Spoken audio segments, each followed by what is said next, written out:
Hello everybody, this is Toys R Us. For this special figure showcase, we're going to be looking at two incredibly popular characters and, in honesty, some really good toys as well. What we're going to do with this video, we're going to have a look at them in all three of their modes. That's right, Rodimus Prime and Galvatron, original figures, all had three modes. They were, of course, his truck mode for Rodimus, his battle station and his robot. Galvatron obviously had a robot, his cannon, and an original laser pistol or handgun. Now again, as I say, they were the original modes, and the reason why we're doing this video is they are both having new releases, and we're again super excited to see the Kingdom versions of these. So with this video, we're going to have a look at the originals, we're going to have a look at the accessories that came with them, we're going to have a look at Galvatron working, because I'm lucky enough for mine to work. He's got 3 different sounds which we can have a listen to. I can point at things that you need to be aware of, because again, with the new ones coming out, you might want to buy an old one for yourself. And as I'm lucky enough to have a couple of different types of packaging, we can have a look at the fantastic artwork on the back of that.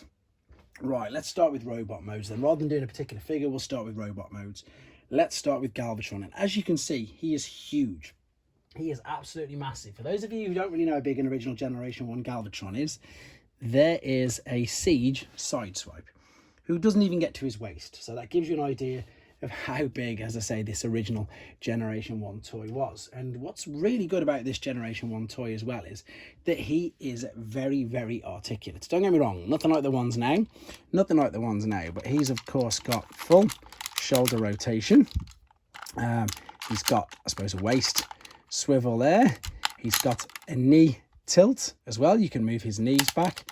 I know this isn't hugely, you can move the same with what would be like a wrist or a very small bicep movement there. There's loads you can do with this. There really is a lot of articulation on this guy. I haven't put the battery in this one, but you can see there, that's where the button would be. You'd press that and his eyes will light up. I will show you it working in a second on another mode, on another one I've got of him. The main things to be aware of with this guy is, funnily enough, the battery does go inside here.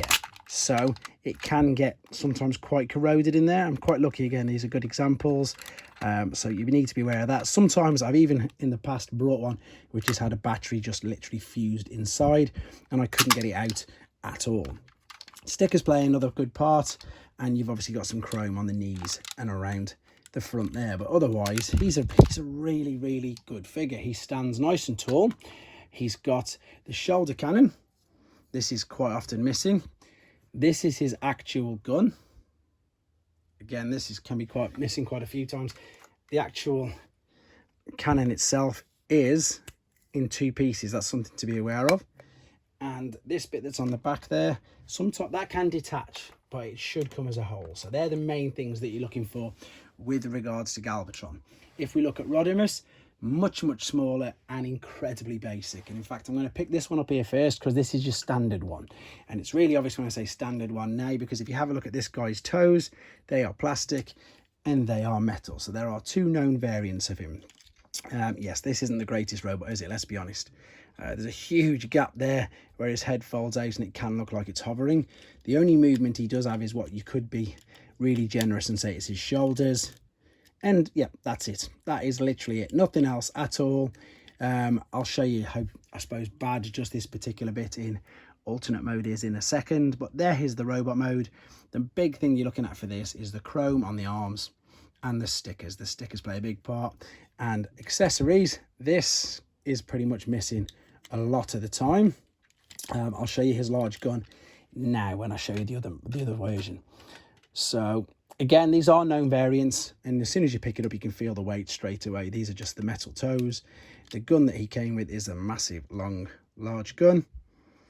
And the blast shields, which you can see in base mode as well, them 2 there, they are separate as well. So there's his accessories, and that is things to be aware of. Let's have a look then. Let's go straight, in fact, let's go for the pistol mode. So here is the pistol mode. Now, I've seen a fan's version of a pistol mode of the new Galvatron already, because for obvious reasons they are not advertising that he can be a handheld gun. That is the main reason, of course, why you don't get Megatrons anymore as a gun. But you've got a trigger underneath there, and then you've got the same button on the back which I just showed you, which is right, I suppose, by his crotch. If we press this in, that is one of the sound effects. You can see it's just about lighting up there, and then there's a switch right there. See this switch? It's got 3 different sounds. Believe you me, they're not the greatest. But in 1986, I was 7, and that was the best thing ever. So that's your pistol mode. And of course, unfortunately, if you want pistol mode, you're going to have this. It doesn't look the same, but that's what it does look like. So let's have a quick look where the battery is inside it. It flops out like that, and it all sits in nice and snugly in there. So I know there is a fan-made version of this. Whether or not they officially release it, I don't think it's going to be on the packaging, to be honest, but obviously that's just due to health and safety and all things like that. Right, so we've looked at that. Let's have a look at the alternate mode for Rodimus. Straight away, what stands out is the fantastic stickers. They are brilliant. And of course, the chrome. These are plastic wheels, and they've got a bit of chrome inside them. And the actual Rodimus body, you can see now if I do this, is that. So as I say, his actual alternate mode is terrible, and his robot mode isn't much better, to be honest. The transformation process, you can see without me even doing it, is so simple. Fold the front over, and then literally you take this off and you put it on the back. It's so simple. But this slots in nicely there. I think this alternate mode here, this looks really good. I do like this. I like this a lot. Yeah, it looks really good. The stickers are a huge part on this. We'll have a look at it in a second when we open it up. But there's his alternate mode, much smaller, obviously compared to the one that we're going to be getting in the Kingdom line. So there we go, there's 2 modes each. Let's have a look at, I suppose, the Canon mode. The Canon mode for Galvatron now. It's very similar to the gun, but it's good. It does look really good. It looks like you've got some tank treads so it can roll around. The thing with this is it's nice and sturdy. All of the modes work really well. Again, if I had the batteries in, you could be able to make the sounds there. Oh yeah, what I didn't show you, sorry, I'll just go back to this. So when he's in robot mode, if I can slide this down without damaging anything, I just want to show you the fact that obviously he makes the noises when he's in robot mode. All I've got to do is just slide that out, but I didn't want to do it breaking it. So you see his eyes light up. So that was another brilliant feature. Again, when you were a kid, it was great. Right, let's put that back. I didn't want to forget that, which I didn't, so that's quite good. Yeah, Canon mode, it's massive, it's huge. Right, let's give you an idea of how big this Canon mode is. Well, I've got a Generation 1 Swindle here, who just about makes up his shins when he's in robot mode, or the front part there. Whereas obviously compared to Rodimus, Rodimus is tiny. Tiny, considering they were new leaders, but very good toys. I was going to do Ultra Magnus, but I thought I'd start with these two, because obviously they ended up being the 2 leaders at the end, didn't they? So there's your Canon mode. He looks really good. Now, this is probably one of the best modes for Rodimus Prime, and it's very simple. All it is they've folded the trailer out. These blast shields aren't normally on. I might as well just take them off just to show you. And then you've got this gun, which telescopes up and down. There we go, there's your trailer. So obviously, if you're after one of these and the trailer's closed, and there's not showing you any pictures of the trailer inside, I'd ask for one for obvious reasons. You want to make sure that the gun is intact. You might find that these are missing, but if these are missing, it's not the end of the world. You can still display him really well. Right, there we are then. So that's the 2, well, yeah, that's the 2 figures. That's all 3 of their modes. That's the known variants of Rodimus Prime. Let's have a look at some of the packaging then. So I'm lucky enough to have Takara and Hasbro. Takara is the Japanese version. So you've got the Japanese language all over it. And the first thing that you'll notice, and it's straight away, is just how much smaller the packaging is. They did use foam inserts in pretty much everything as well, to be honest. Let me just move these out of the way. Right, and you've got like a reference or serial numbers on them, which made things really easy as well. So we've got here that says D, which stood for Destron, which was Decepticon, and his reference number was 62. Yeah, this box is a bit beaten up, to be fair, but I say it's a Japanese exclusive. It's got Scramble City there. Now, normally I'm referring to this with regards to the combiners, which is mainly what it does refer to, but Scramble City was the name of the cartoon that was being aired in Japan at the same time. A bit like our Sunbow ones, we had, 1, 2, 3, 4 different seasons. Scramble City was just a different season using the Generation 1 toys and continuity. Now, what I'm going to do, I'm going to save the back of that, because I think the battle scene on the back of that is stunning. This is the Hasbro Box, so this is the one that you've probably seen a lot more of. Same polystyrene insert, Same information, to be honest. I'm having a look at it now. That's exactly the same as the Japanese one. You've got the same artwork. It's really good. It's just a much bigger piece of polystyrene.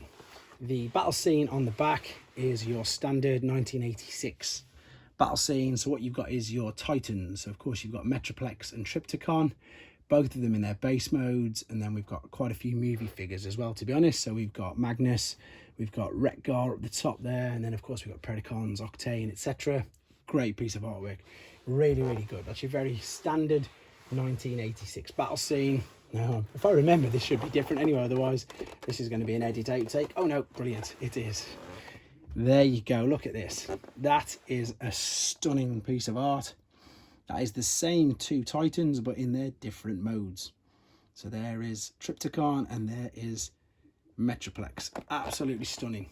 Love it. Absolutely love it. I'll show you in a second the differences with their products inside as well.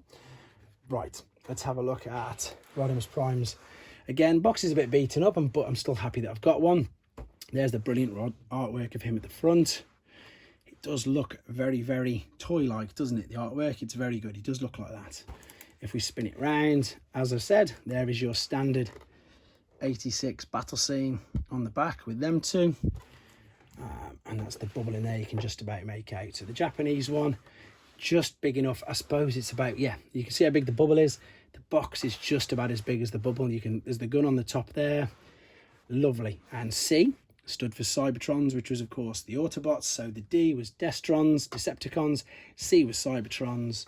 And then if we spin this round, unfortunately, well not unfortunately, we've just got this standard battle scene that you've come to expect with them. Right, as I start to piece some of these things up.